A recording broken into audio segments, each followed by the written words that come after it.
Have you ever, after the fact, had a conversation and then you're like, oh, I wish I would have said this?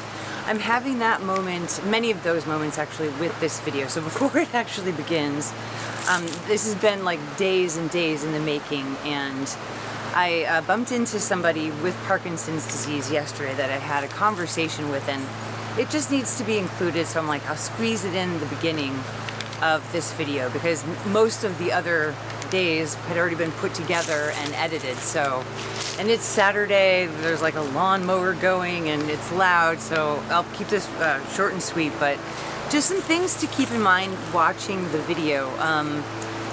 This is a really complicated conversation because we are all so different.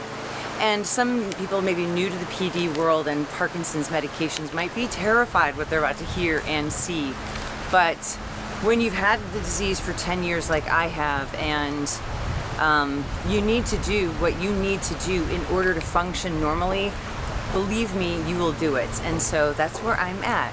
And what I think, so this conversation that I had with this friend of mine yesterday, what was interesting, they had been diagnosed 2 years after I was, so in 2015, so I've had it a little bit longer. But he also looked stiffer, like it wasn't as well managed, I would say.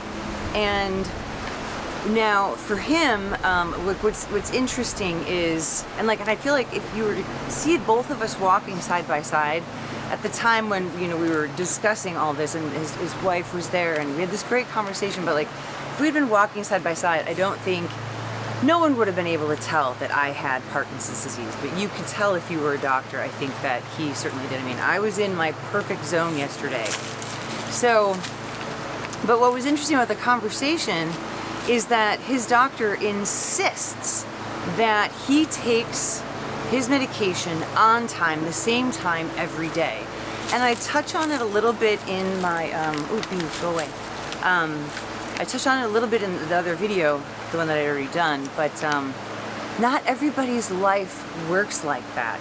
As much as we wish it could, it doesn't work like that. And then also, stress factors change from day to day. Some days we're super busy, some days we're not. There are just so many variables. And I feel like it's like an ideal. Ideally, yes, you can, you know, take this at this time, but like, for example, I go to bed at different times every night.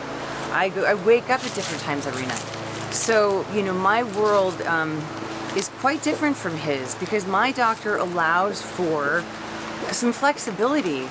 And then, yes, I had this great conversation with a friend of mine yesterday. And then today I had a conversation with somebody about how they're trying extended release. And they take 2 extended release, I think she said it was like 3 or 4 times a day.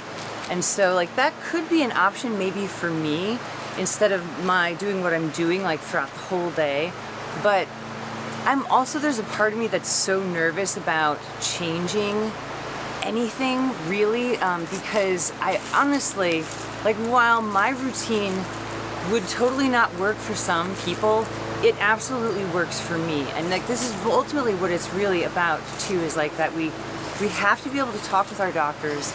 Our doctors should be flexible with us, shouldn't refuse to hear us and to like listen to what our needs are. And I feel like my doctor's been really good with that.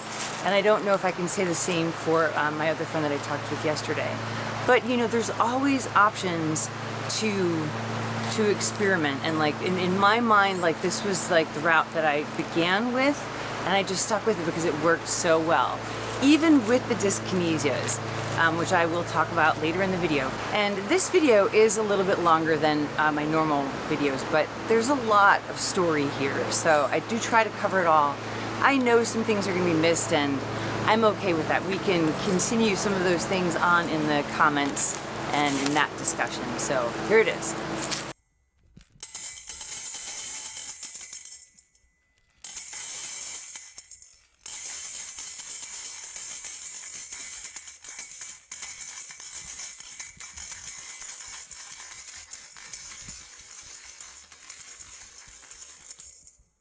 Hello my friends! In today's video I would like to share with you How much carbidopa levodopa I take. I have discussed this in other videos, and I've also discussed it in comments in other videos. And I recently got a comment where someone saw that I had answered the question, but I didn't talk about it in the video. But anyways, the comment this person brought up was the secrecy around carbidopa levodopa. And I agree that for secrecy, there's privacy issues. I also think I would add that the impression that I get is that there's a lot of fear still surrounding and a lot of misunderstandings about carbidopa levodopa. And as always in my videos, I try to, when I'm having these discussions, I say I am not a doctor. In this video, I'm not telling you how to take carbidopa levodopa, if you should take it or not. Those are discussions that you absolutely have to have with your doctor. I am just sharing my story with you because anyone with Parkinson's who has a discussion with somebody else with Parkinson's, it's so amazing to talk with other people. I have learned so much about this disease, about treatments from other people with Parkinson's. So that's what this video is all about. What you saw in the beginning of this video is 810 golden pills that I could not function without. Those golden pills are carbidopa levodopa. That is a 3-month supply for me. I have communicated with my doctor what my needs are to alleviate my symptoms, what works for me, what isn't going to work for me.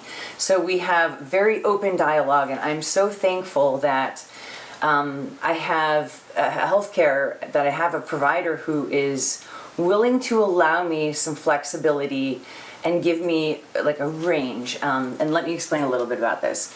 So like with this fear that I was talking about, okay, so when you start doing like your research and you're in the beginning, maybe you don't know much about levodopa, carbidopa, I think where the fear comes in, especially, it's when you're new to Parkinson's and you're learning about all of these drugs, and then you hear about the side effects like dyskinesias, which are no fun, but like people are just terrified of having dyskinesias. So where does this fear come from? I've done a video in the past titled Levodopa Phobia. If you haven't checked it out, you can click above and take a look at that, or the link in the description down below. All the links into the references I'll put in the description down below. But so that's one, the Levodopa Phobia is one source of, I think, some of this fear. But then here we have another added element, right, that comes from the medical community itself. And this is a great article that I came across when researching this. So it's titled Carbidopa Levodopa Dose Elevation and Safety Concerns in Parkinson's Patients, a Cross-Sectional and Cohort Design. So it says that Sinemet, a combination drug containing carbidopa and levodopa, is considered the gold standard therapy for the treatment of Parkinson's disease. When approved by the Food and Drug Administration in 1988, a maximum daily dosage limit of 800 milligrams, 8 tablets of the 25-100 carbidopa levodopa formulation was introduced. Overall, the FDA approval was a historic success. However, the pill limit has been hard-coded into many online medical record systems. This study investigates the 800 milligram threshold by using a prospectively collected database of patient information. And so what they did was they basically looked at the difference between people who took less than that recommended dose and then people who were over or who exceeded the 800 milligram. And those are people like me, okay? So the results, I'm going to focus on people who exceeded the 800. So in PD patients who crossed the 800 milligram threshold between 2 consecutive clinic visits, a significant improvement in depressive symptoms and quality of life measures was demonstrated. And in these patients, there was no worsening of motor fluctuations or dyskinesia. The conclusions? The study suggests that PD patients have the potential for enhanced clinical benefits when eclipsing the 800 milligram carbidopa levodopa threshold. Many patients will likely need to eclipse the 800 milligram threshold, and pharmacies and insurance companies should be aware of the requirements that may extend beyond approval limits. Yes, thank you for that research.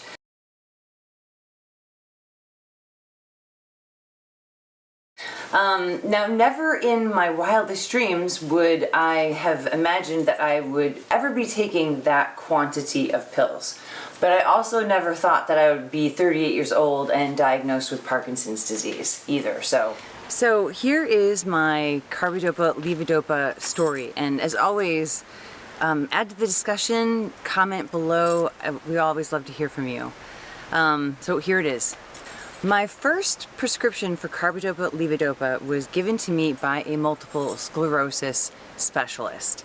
The reason I was seeing this multiple sclerosis specialist is because in 2013, in December of 2013, I was diagnosed with young onset Parkinson's. I was 38 years old.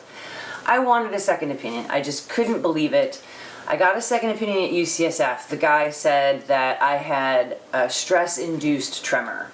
Then I'm getting a nerve conduction study. The woman who was doing the nerve conduction study said, well, if I were you, I'd go back to the UCSF guy, see if he says the same thing, that it's a stress-induced tremor. And if he does, go down to Stanford and rule out MS.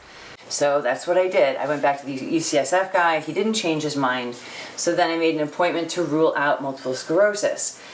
So I saw this MS guy, and he prescribed me with the Carbidopa Levodopa as like a levodopa test to help with diagnosis, and he also gave me a referral to see a movement disorder specialist at Stanford. Not only did I respond like amazing and beautifully to the Carbidopa Levodopa, but I also got the confirmation of my diagnosis from the MDS, the movement disorder specialist at Stanford. To see June of 2024, it's going to be 10 years since I have started taking Carbidopa Levodopa. And I also, in the beginning, I added rasagiline. So those were the two medicines that I started off with. And I was just one rasagiline per day. It took me about maybe 4 or 5 years before I was willing to add anything else. I had a doctor that kind of not was pushing it, but encouraging me to try amantadine. And so I did, and I've had that in my routine now, 1 in the morning and 1 in the mid-afternoon, not past 3 o'clock. So those are the 3 medicines that I am currently taking. I was prescribed 1 pill 3 times per day, so that's 3 pills a day, spaced every 6 or 7 hours between taking them, and eventually I needed another pill, and then another pill, and then another pill.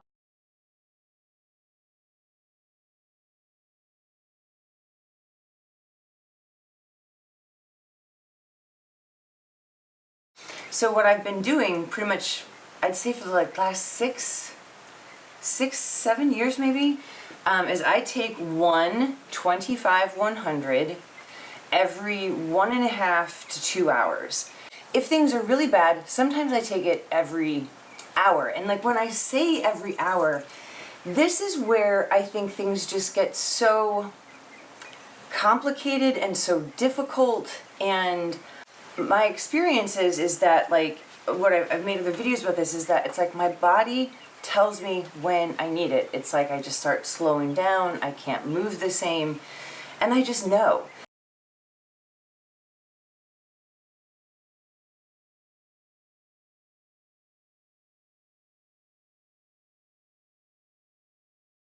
Honestly, there have been days when I know I must have taken more than 10 per day. It's not what I do every day, but there are exceptions. So like I was saying, like how sometimes it's like, most of the time it's 2 hours. But, so if I take one at 10 a.m., my next dosing will be at like noon, right? But there are these occasions, and they happen frequently. I'm going into my 10th year having this disease. And now my body's so in tune with the medicine, I can feel the moment I start slowing down and when I need to take my next dose. That just like the second that it happens, I'm like, okay, I need it. But it might be 11:30 and not 12. The reality for me is I still bartend. I cannot wait until noon to take that next dose. I just can't. That's not my reality. I need to be able to move. And now, dyskinesia, I know that people are like just terrified of dyskinesias. And this is kind of an interesting, I think, question for everybody. I believe I heard Michael J. Fox answer this one time where he said he'd rather be dyskinetic than on the slow side. That's where I am. I would way rather have some dyskinesia, some wiggles, than being slow and really not able to move normally. I mean, like, when I slow down in a big way. And I'm not tremor dominant, I've got more gait issues, so like my little shuffle, it's just like, I just can't do it while I'm working. And honestly, even at home, I don't like that feeling. So I take my next dose at 11:30. I do it. This medicine, it's just the nuance, and it's like, and I say that like I kind of operate like on a dose-to-dose basis. It's almost as if it's like the pill form of like the Duopa pump for me. And you know, all of us are different. So like what works for me doesn't work for everybody else. Like I know a gentleman who was doing the same thing that I do, which is taking one pill every 2 hours. He was taking it every 2 hours, but that was too much for him. So he was able to do 2 at a time less frequently. Now I can't do that because it makes me too dyskinetic. All of these variables, how my system's flowing, you know, am I clear? My pipe's clear? Have I been constipated? Is my stomach full? There are so many variables that affect how I take my medicine. So, okay, for example, here's one typical day. So let's say I take one pill at noon, and by 12:15, it hasn't kicked in yet, or by 12:30. And depending on what I'm doing, if I'm at work and I'm bartending, this is what's going to determine what I do next. So if I'm at work, I can bartend dyskinetic. I cannot bartend if I can't move.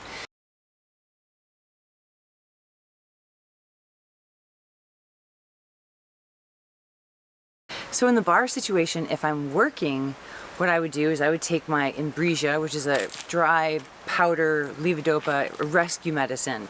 It works really fast. So I would take that, so it would kick in, because at work, I need to be able to move. Versus if I was at home, I might not take the emergency medicine and opt to take maybe half more of a Carbidopa Levodopa along with like a little ginger ale or ginger beer. Bubbles help kind of kick it in faster, sparkling water, or an acidic drink like orange juice. And also, I have been chewing my Carbidopa Levodopa for years. So they're pretty flavorless, but I will sometimes chew just half of a Carbidopa Levodopa and then leave the other half full and unchewed. I mean, like, it gets down to like that kind of detail. And this is my entire day. And so I say that, you know, I kind of function from like dose to dose. And this continues into the nighttime as well. And this might drive some people crazy, but for me, it's fine. I mean, I sadly, you know, I don't sleep that great. You know, I do have insomnia. So usually like I'll get, you know, 2 or 3 hour chunks of sleep. And then as soon as I wake up, I take a pill. It's right above my head on my windowsill. Now, every now and then I do get these beautiful chunks of like 4 or 5 hour sleep sessions, and what's so incredible about those is that I get that much sleep, but dystonia will actually wake me up. My foot will start to cramp, and then I've got to take my medicine. And now I know how scared everybody is of dyskinesias, and they're not fun. Mine range from mild to intense. And the intense ones are very uncomfortable, but they don't happen that often. All of us will find kind of like our comfort zone. Some people would rather be on the slow side than the dyskinetic side. Me personally, I'm way more comfortable being dyskinetic than not being able to move. I do not like that kind of frozen, heavy feeling. Like, you know, if I need to like haul ass, I want to be able to book it. You know, I don't want to be frozen or feel like I'm stuck in mud. So it's a reality of taking Carbidopa Levodopa, and it's one that, you know, we all kind of have to come to terms with on our own and decide what's best for us. And, you know, I've had some issues like with the casino, but overall it hasn't been that bad. This could always change at any point in time, but, you know, like I've said before in other videos, it's like, God, if I could just stay like right here, I'd be so thankful, and have the disease not progress. But we know that that's not how it goes. So.